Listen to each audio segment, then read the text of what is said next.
안녕하세요, 이상원입니다. 이번 시간은 실험연구원을 위한 통계학 자료의 정리 방법 중에서 그래프를 그리는 것에 대해서 말씀드리겠습니다. 지난 시간에 히스토그램이라고 하는 자료를 표현하는 그래프를 그리는 방법에 대해서 얘기를 했었습니다. 이거 외에도 기술 통계학에는 무수히 많은 종류의 그래프가 존재를 합니다. 물론 그런 것들을 모두 다 설명할 수는 없고요. 또 혼자서 공부한다고 하더라도 그렇게 크게 어려운 것은 없죠. 이번 시간에 말씀드리는 것들은 주로 통계 패키지 안에서 자주 보이는 것들을 중심으로 해서 말씀드리도록 하겠습니다. 그래서 상자 그림과 줄기 그림, 점 그림 이 세 가지를 말씀드리도록 하겠습니다. 처음에 나오는 게 상자 그림 박스 플롯이라고 하는데요. 이거는 뭐냐면은 다섯 숫자 요약을 그래프로 나타낸 것이다 라고 돼 있죠. 다섯 숫자라고 하는 건 뭐냐면은 4분의 수와 최소값과 최대값입니다. 4분의 수는 Q1, Q2, Q3라고 하는 세 개의 숫자로 돼 있고요. 그래서 다섯 숫자 요약이 되는 거고요.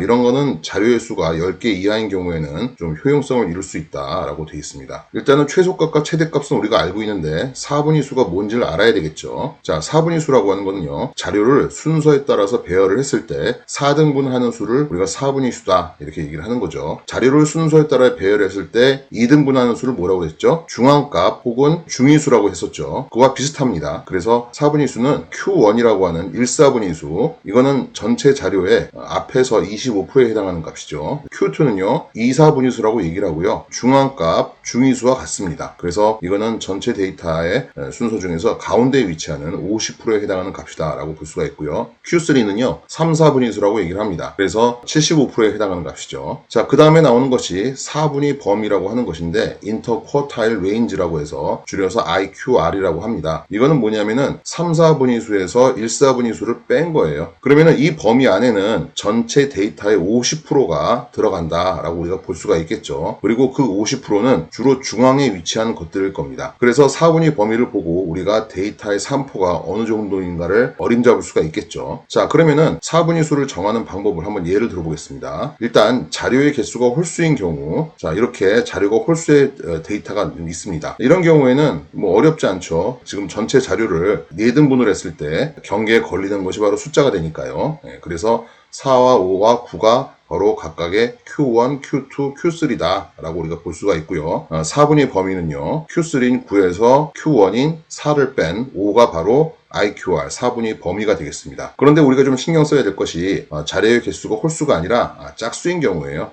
그래서 자, 이런 식으로 짝수계의 데이터가 존재를 할 때는요. 데이터를 4등분을 하면은 어떻게 되냐면 그 경계가 숫자와 숫자 사이로 빠지죠. 이런 식으로. 자, 중앙값을 구했을 때는 가운데로 빠지는 경우는 어떻게 했습니까? 그 숫자를 더해서 평균을 내는, 다시 말해서 그 숫자 사이에 가운데 위치하는 숫자를 중앙값으로 했었죠. 그래서 여기도 마찬가지죠. 근데 여기서는 좀 신경 써야 될 것이 뭐냐면은, 자, 먼저 Q1을 구하려고 합니다. 여기 지금 Q1이 있죠. 자, 그러면은 Q1을 3.5로 하면 안 되고요. 자, Q1의 정의가 뭐였어요? 1/4분의 수는 25%에 해당하는 값이었습니다. 그러니까 여기서도 마찬가지로 25%에 해당하는 값을 얘기를 해줘야 된다는 얘기죠. 그래서 Q1은 3.5가 아니라 3.25가 되겠고요. 자, 그 다음에 Q2는 어떻게 돼요? 이거는 중앙값과 같으니까 4.5라고 써주면 되겠습니다. 자, 그 다음에 3/4분의 수는 어때요? 75%에 해당하는 값이니까 여기도 마찬가지로 8.5가 아니라 8과 9 사이에 75%에 해당하는 값인 8.75가 Q3가 되겠죠. 여기도 마찬가지로 4분의 범위는 Q3-Q1 해서 5.5가 바로 4분의 범위가 되겠습니다. 자, 이렇게 우리가 4분의 수 세 가지를 알고 있고 최대값과 최소값을 알고 있으면은 상자 그림을 그릴 수 있죠. 자, 상자 그림 어떻게 그리냐면요. 처음에 상자를 이렇게 그립니다. 지금 상자가 있고요. 그 다음에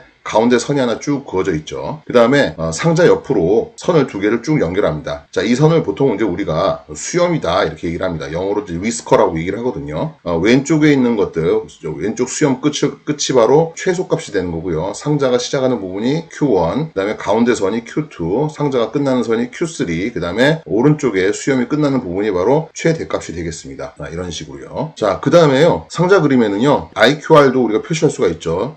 아까 전에 뭐라고 그랬습니까? Q3-Q1이 바로 IQR이라고 그랬습니다. 그래서 이만큼의 길이를 우리가 IQR이라고 볼 수가 있고요. 상자 그림에서는요. 또 뭘 같이 표시를 하냐면은 특이치, 다시 말해서 이상점을 같이 표기를 하게 됩니다.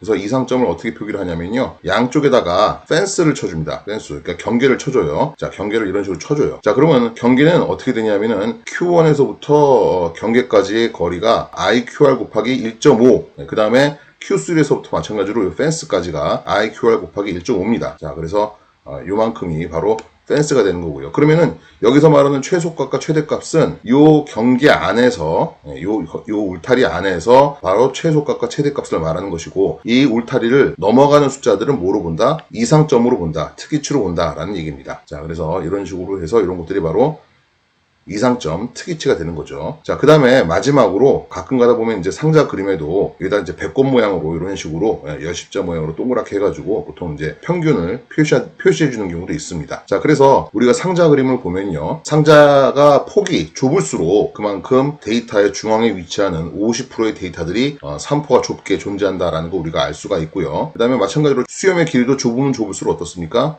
그만큼 산포가 작다라고 우리가 생각할 수가 있겠죠. 자, 그 다음에 상자 안에 들어있는 중위수, 이 선이 상자의 가운데에 존재를 하고요. 그 다음에 양쪽에 있는 수염의 길이가 서로 같다라고 할 때는 어떻습니까? 좌우 대칭인 분포를 보인다라고 우리가 예측할 수가 있겠죠. 상자 그림은요, 보통 통계 패키지에 굉장히 자주 그려주는 그림이니까 여러분들이 잘 숙지를 하시기 바랍니다. 자, 그 다음에 나오는 것이 줄기입 그림인데요. 자, 이건 뭐냐면은 원 자료를 줄기와 잎으로 분해를 해서 자료의 분포를 빠른 시간 내에 나타내는 방법이다라고 지금 나와 있고요. 히스토그램의 단점을 보완했다라고 되어 있습니다. 히스토그램이나 도수 분포표의 단점이 뭐라고 그랬습니까? 개개의 자료, 개개의 데이터의 정확한 값을 알 수 없다라는 거죠. 데이터들을 구간별로 나눠서 그 구간 안에 데이터들이 몇 개 들어있느냐 빈도만을 표시할 뿐이지 각각의 데이터들이 정확하게 어떤 값을 갖는다는 것은 알 수가 없죠. 자, 그래서 그러한 단점을 보완하기 위해서 튜키라고 하는 통계학자가 고안한 방법이 바로 줄기입 그림인데요. 자료를 줄기와 잎으로 분해를 했다고 그래요. 그러니까 무슨 말이냐면은, 자, 지금 요거 보시면은 지난 시간에 우리가 45개의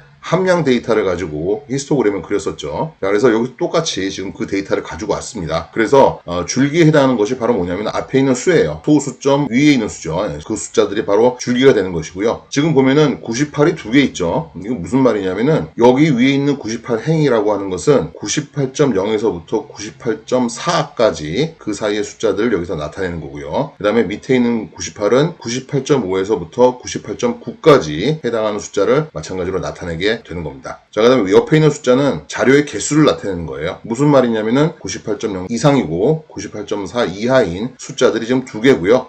그 다음에 그 숫자들은 98.3 또 하나의 숫자는 98.3이라는 얘기입니다. 지금 이 표가 순서대로 지금 이렇게 다 정리가 돼 있죠. 그러면은 98.34, 98.36 이 두 개의 숫자가 바로 여기에 해당하는 숫자다라는 얘기죠. 그리고 줄기입 그림에서는 반올림이라든지 올림이라든지 이러진 않습니다. 그냥 보통 보면 입 단위가 0.1이면은요. 그럼 여기는 지금 소수점 첫째 자리까지 나타내는 것들이고, 그러면 그 둘째 자리는 다 버려버립니다. 이것도 98.3이고요. 이것도 98.3이 되는 거고, 33이라고 하는 98.3이라고 하는 숫자가 좀 두 개 있다는 걸 여기서 표시를 하는 거죠. 자, 그 다음에 두 번째 98행에는 아무것도 없어요. 왜 그렇죠? 98.5에서 98.9에 해당하는 숫자가 없기 때문이죠. 그 다음에 옆에 있는 숫자는 위에 있는 거에서부터 누적돼서 내려옵니다. 99다. 그럼 어떻게 됩니까? 이것도 마찬가지로 99.0에서 99.4까지 해당하는 99.0 이상, 99.4 이하인 숫자가 어떤 것들이 있냐 해서 지금 여기 쭉 나타내는 거고요. 그러면 보시면은 99.0 하나죠. 자, 그 다음에 99.15, 99.27, 99.17 이거 셋 다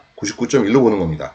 그러면은 99.1이 3개니까 1이 하나, 둘, 3개고요. 자, 그 다음에 99.2가 99.2죠. 하나고요. 이런 식으로. 자, 그래서 99.0에서부터 99.4 사이에 있는 것들이 지금 보면은 하나, 둘, 셋, 넷, 다섯, 여섯, 일곱, 8개입니다. 자, 여기는 10이라는 숫자는 계속 누적돼서 내려오는 거니까요. 자, 그 다음에 이 행에서는 보면은 지금 자료의 카운트가 개수가 지금 가로로 되어 있습니다. 가로로 쳐 있는 건 뭐냐면은 이 안에 중앙값이 존재하는 행이다 라는 걸 표시를 하는 거고요. 그 다음에 여기서 나타내는 자료의 개수는 이 안에 있는 자료의 개수만을 표시를 합니다. 그러면 이거보다 이제 더 커지면 어떻게 돼요? 이건 마찬가지로 여기서부터 윗방향으로 누적이 돼서 지금 내려오는 것이죠. 자, 그 다음에 이거는 100.1에서부터 100.4에 해당하는 자료들이 지금 이만큼 있다라는 얘기고요. 그러면은 20이라는 건 뭐예요? 여기서부터 여기는 자료, 여기는 자료, 여기는 자료, 여기는 자료, 여기는 자료를 다 더했을 때 21이라는 얘기고요. 그래서 그런 식으로 나타낸 것이 바로 줄기입 그림이다 라고 여러분들이 이해를 하시면 되겠습니다. 자, 어떻습니까?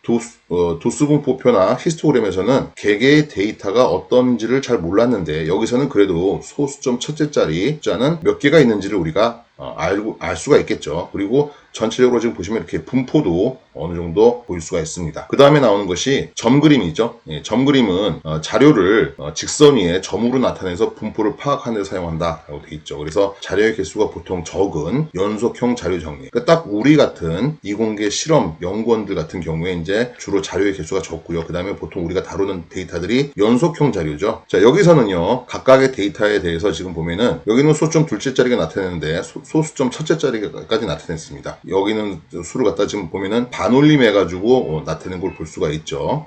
이것도 마찬가지로 전체적인 분포를 알 수가 있고요. 그 다음에 소수점 첫째 자리까지의 데이터의 개수가 몇 개씩 있는가를 알 수가 있다. 자, 한번 실습을 통해서 이런 것들을 어떻게 그리는지 알아보도록 하겠습니다. 자, 지난번에 45개의 함량 데이터로부터 상자 그림, 박스 플랫부터 한번 그려보도록 하겠습니다. 자, 여기 지금 데이터가 쭉 있죠. 자, 그 다음에 그래프로 가셔가지고요. 쭉 내려가시면 상자 그림이라고 되어 있는 게 있습니다. 그래서 상자 그림을 클릭을 하시고요. 그 다음에 단순을 선택을 하신 다음에 확인을 누르신 다음에 그래프 변수가 보통 이제 이렇게 비어 있겠죠. 그러면은 여기다가 이제 마찬가지로 이 내용에 있는 변수를 집어넣어야죠. 그래서 더블 클릭해서 넣으시고요. 자, 그 다음에 확인을 누르시면 되겠습니다.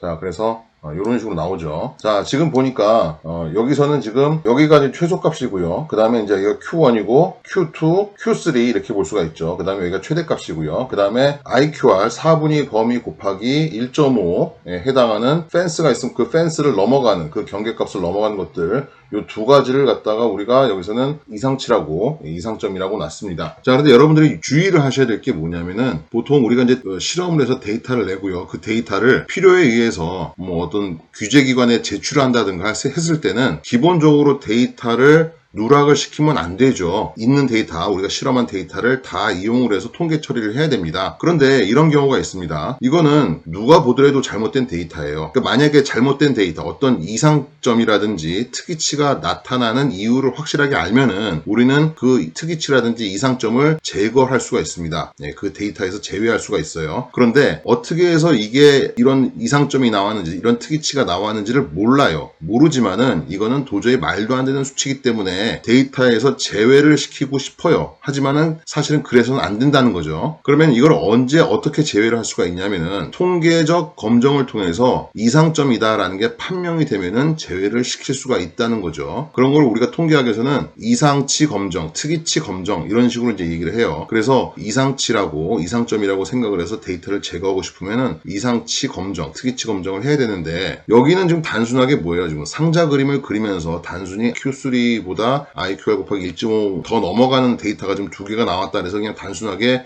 이게 이상치일 것이다 라고 표시를 해주는 것 뿐이지 이게 이상치 검정을 통해서 나오는 데이터는 아니라는 겁니다. 그래서 단순하게 상자 그림상에서 나타나는 이상치 기호만 보고 우리가 마음대로 데이터를 뺄 수는 없습니다. 이 점을 여러분들이 잘 유의를 하셔야 되고요. 그 다음에 줄기입 그림을 한번 그려보겠습니다. 이것도 마찬가지죠. 그래프에서요. 줄기입 그림 선택을 하시고 마찬가지로 그래프 변수 함량이죠. 자, 그 다음에 여기 지금 보시면 어떻습니까? 증분이라고 나와 있습니다. 증분. 그래서 일단 이건 그대로 두고 한번 확인을 눌러 보겠습니다. 자, 그러면은 아까 전에 슬라이드에서 보셨던 이런 내용이 지금 나오죠. 그래서 보시면 이제 입 단위가 0.1인데 그러니까 다시 말해서 디폴트로 놓으면은 그냥 자기가 알아서 증분을 0.1로 놓은 겁니다. 근데 만약에 우리가 증분을 0.1이 아니라 0.01로 바꾸고 싶다. 그러면 이런 식으로 하면 되죠. 줄기 그림에서 증분을 0.1이 아니라 0.01로 했다. 이렇게 해서 확인을 누르시면요. 이런 식으로 나옵니다. 적당한 인크리먼트, 적당한 증분으로 입 단위를 맞춰서 우리가 그리는 것이 좋을 것 같고요. 그래서 이렇게 줄기 그림을 한번 그려봤고요. 자, 그 다음에 점 그림을 한번 그려보겠습니다. 점 그림은 여기 지금 점도표라고 되어 있죠. 그래서 이것도 마찬가지로 변수가 하나이기 때문에 단순으로 해가지고 확인을 누르시고요. 그래프 변수 함량이죠. 함량 누르시고 더블 클릭하시면 이로 들어가죠. 그 상태에서 확인을 누르시면은 이런 식으로 이제 점도표가 나오죠. 확대를 하면은 아까 전에 보셨던 이런 식의 이제 닷 플롯을 우리가 볼 수가 있습니다. 자, 그 다음에 저번 시간에 못 알려드리고 그냥 넘어가는데 혹시 이런 경우가 있을 수가 있죠. 만약에 지금 함량 같은 경우는 측정 값을 그냥 로 데이터를 쭉 나열을 했어요. 통계 패키지를 통해서 우리가 통계 분석을 하는데 누군가가 괜히 쓸데없는 이제 노력을 한 거죠. 지금 보면은 점수 데이터를 갖다가 이렇게 표시를 했는데 점수가 똑같은 걸 빈도로 해가지고 지금 옆에다가 나타냈습니다. 그러니까 뭐냐면은 53점이 2명, 56점이 3명, 58점이 3명 뭐 이런 식으로 지금 정리를 해놓은 겁니다. 굳이 정리를 한 거죠. 원래는 53, 53, 56, 56, 56, 58, 58, 58 이런 식으로 그냥 둬도 되는 것을 누군가를 정리를 했어요. 그렇다고 이걸 갖다가 우리가 이용해서 히스토그램이라든지 아니면 뭐 여타 다른 뭐 상자 그림이라든지 이런 것들을 그리기 위해서 굳이 이걸 다시 풀어가지고 53, 53, 56, 56, 56, 56 이런 식으로 다시 바꿀 필요가 없다는 겁니다. 그래서 빈도를 알면요 거기에 따라서 우리가 그릴 수가 있죠. 예를 들어서 저번 시간에 배웠던 히스토그램 같은 게 보면요. 자, 누르시고요. 자, 지금 보면 그래프 변수는 점수예요. 그 다음에 데이터 옵션에 가시면은 빈도가 있습니다. 그래서 빈도 변수가 뭐냐? 여기서 이걸 갖다 여기다 집어넣는 거죠. 그래서 확인을 누르시고요. 확인을 하시면은 거기에 맞춰서 이렇게 히스토그램을 그려주는 걸 볼 수가 있고요. 자, 그 다음에 다른 것들도 마찬가지죠. 다른 것들도 지금 보면은 뭐 점도표 같은 것들도 마찬가지로 그런 식으로 할 수가 있다는 얘기죠. 그래서 점수를 놓고요. 그 다음에 데이터 옵션에 가시면은 빈도가 있습니다. 그래서 빈도 변수 집어넣으시고 확인을 누르시면요. 굳이 우리가 데이터를 원래대로 바꾸지 않고도 이렇게 점도표를 그릴 수가 있다라는 것을 여러분들이 참고로 아시면 되겠습니다. 네, 그래서 오늘은 통계 패키지에서 자주 보여주는 그래프 작성하는 방법, 그 다음에 그래프에 대한 의미, 어떤 식으로 우리가 해석을 하느냐에 대해서 말씀을 드렸고요. 네, 오늘은 여기까지 하겠습니다.